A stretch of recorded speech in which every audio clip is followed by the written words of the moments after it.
Okay, I'm going to be addressing all this stuff online because I'm tired emotionally and mentally of seeing people try to make me out to be a person that I am not. But what's a testimony without a test of faith? So I'm going to start from the very beginning with this my type thing. I got permission from Travis to say these things because these are previously things I didn't want online. But I'm going to tell y'all the full story just so y'all know. So Travis, when he first ever DM'd me, when we first met, I said I left him in my DM for 2 months, and people said, oh, she left him in his DM until she figured out who he was. That is not true at all. The real reason Travis sat in my DM for 2 months is because he DM'd me when he had a girlfriend, and her name was in his bio, so I instantly knew he had a partner. So I exited the message, and he sat there until he was single. I don't do home wrecking. I'm not a side piece. I don't stand for any of those things. I support women, so I would never do that to another woman because I would never want it done to me. So I ignored him until he was single. That's the real reason he sat in my DM. Then the second thing, when I said he wasn't my type, I did not mean attractiveness. I don't have a physical type, period. No two men that I previously dated looked the same. My first one was a white cowboy. Second one was a Mexican soccer player. Then I dated a black man who was a SoundCloud rapper. And then Travis. So I have never dated the same type physically. I don't care about what people look like or what they can give me. I date people for who they are as a person, how they honor God, and how they treat the people around them. And Travis is all the above. So when I said he wasn't my type, I meant because he was younger than me. I had never dated no one younger than me, and he had cheated on his girlfriend. I don't know if your type is cheaters, but mine isn't. So no, he wasn't my type at first off of those two things, but that didn't discredit the fact that I was attracted to him. That's obviously why I gave him a chance. And then I learned he truly is a phenomenal and wonderful human being, and that's why we're together, and that's why we're still together to this day. So that's that. Okay, the next clip was at the game after they just won like their last game. People thought I was upset with him celebrating with cheerleaders. I don't know where that came from because he never celebrated with cheerleaders.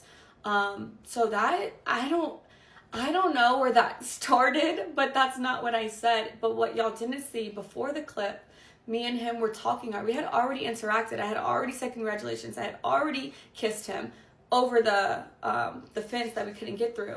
So the real reason why I was mad is because the security, and you can ask any of the family members who was actually there, they didn't want no one to storm the field, so they had 1,000 security people holding everyone back. But the people in the field were like, let the family down, like the family can come down. So everyone was going back and forth. I was arguing with the security guard because he wouldn't let no family through. But they let the cheerleaders on the opposing team get through the fences. So I was like, so when I finally got down to the field, that's why I told Travis, like, he had already seen it. I had already congratulated him. We had already spoke, got on the field. And then I was upset because I had just finished arguing with somebody. And then what y'all don't see after 5-second clip is right after that, I let it go. I was like, you know what, like, celebrate. We took pictures. We were with our families. And then we went to his meet and greet, had another wonderful event there. That's all that happened in that. That was literally that. Nothing. It was not deeper than anyone made it out to be. And yeah. Next clip, the Adidas pop-up shop this past weekend. People are saying that I'm like, what am I supposed to do? Just sit here? That's not what I said. First of all, I said, baby, do you want me to sit here, or do you want me to go with the family, or do you want me to come with you? Because what y'all don't know, again, off of a 7-second clip, is those weren't fans, by the way. He had already finished that part. He had finished meeting with the fans. I was there the entire time, taking pictures, talking to them, everything. The girls that were there, they were the Adidas, they worked for Adidas. So we were taking pictures for social post. That's who those people were. I wasn't annoyed with no fans at all. I'm never annoyed with fans. So that's what that was. And then Travis was getting ready to leave. He had to be at a rehearsal for the Heisman ceremony. They had to do walkthroughs and stuff like that. So I was asking him, I was like, do you want me just to sit here? Do you want me to go back to the hotel? Like, do you want me to wait for our family? Because his family was in there shopping. because Adidas let them go pick out stuff in the store. It's like a 4-story Adidas. So they're all doing that. And I was like, what do you want me to do? Like, do I stay here? Do I come with you? Like, what? And he was like, you could do what you want. Like, you could sit there. You can go shop. You can come to the hotel. You can walk around. That's what he was saying to me. I don't know. Like I said, the things that I see people make up is truly crazy because it's not what happened. And I just think people are just finding every single little thing and trying to make it something it's not. And then bird brain individuals are just accepting what they see online. Okay, now the last thing, this actual Heisman ceremony. This is making me so mad because anyone who knows me knows I support Travis in every win, everything he does, because I truly, truly love that man. He is perfect in my eyes. So, when his name was called, I instantly was gonna, if you watch the video, you can see me like, but his mom didn't get up. So I was like, oh, maybe I don't get up. Maybe I just sit here with her. So I sat there and then y'all said Coach Prime had to tell me to get up. No, he didn't. He said, go get him. Go get your man. Like, and once Travis stood up, but he didn't have to do that because I was going to do that anyways. As soon as I seen Travis get up, then I thought it was appropriate to stand up, greet him, congratulate him. But then there was a camera right in front of Coach Prime, and I knew they were going to film that moment, and because of how people are online, I was like, I don't want to be in that shot, so I'm going to sit down.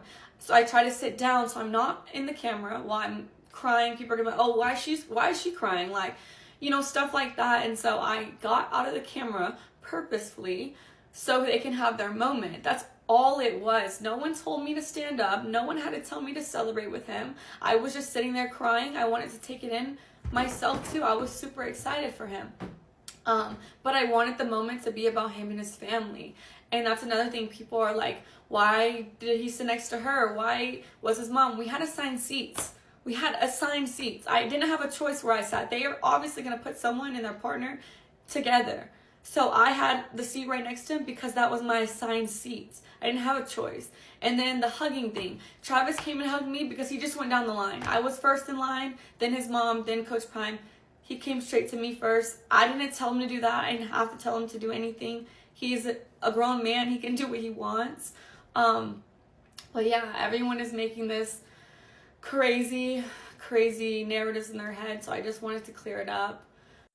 And that is the truth. That's what happens in all those videos. And I will not be addressing this again. I didn't want to address it, but here we are.